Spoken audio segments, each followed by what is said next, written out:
देखो बच्चों ये सवाल है 10y-3, ये आपका एक एक्सप्रेशन दिया हुआ है। इसमें दिया हुआ वैल्यू 2 रखने के लिए, इसमें क्या कहा है कि हम वैल्यू 2 रखें। तो 2 वैल्यू रखने पर इसकी वैल्यू क्या आएगी, ये 10 2 जा 20 -3, तो ये आपका आ गया 70। ऐसे ही ये खाली जगह है जिसको कि आपको भरना है। तो जो वैल्यू दी हुई है हम उसी से कैलकुलेशन करेंगे। तो ये देखो लिखा है y = 10, तो हमें y की वैल्यू 10 लेनी है, ठीक है। जहां जहां y आया है वहां 10 रखना है। तो ये लिखा है 10y-3, देखो ये 10y-3 लिख दिया गया।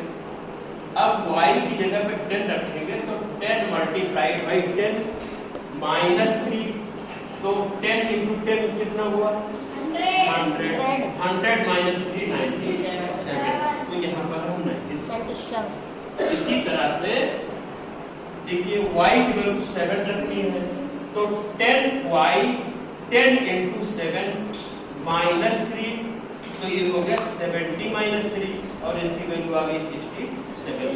तो इस तरह से हम इसको 67 कर देंगे।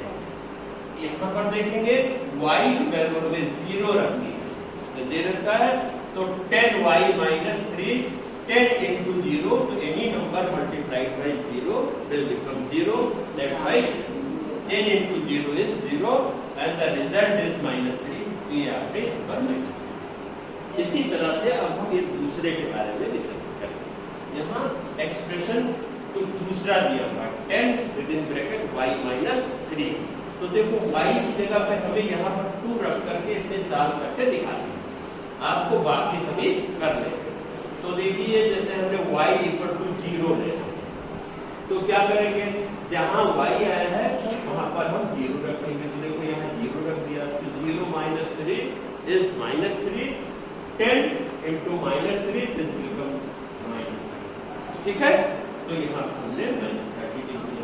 ये 40 कैसे आया, देखो y की वैल्यू 7 लेनी है, तो जहां y है वहां 7 रख दिया, तो ये 10y-3, this is the expression, and in place of y we have to place the value 7, तो यहाँ 7 -3 × 4, तो 10 × 4 and the result is 40, तो यहाँ पर हमने 40। आइए इस पर भी विचार कर रहे हैं, y की वैल्यू 10 रखनी है, तो देखो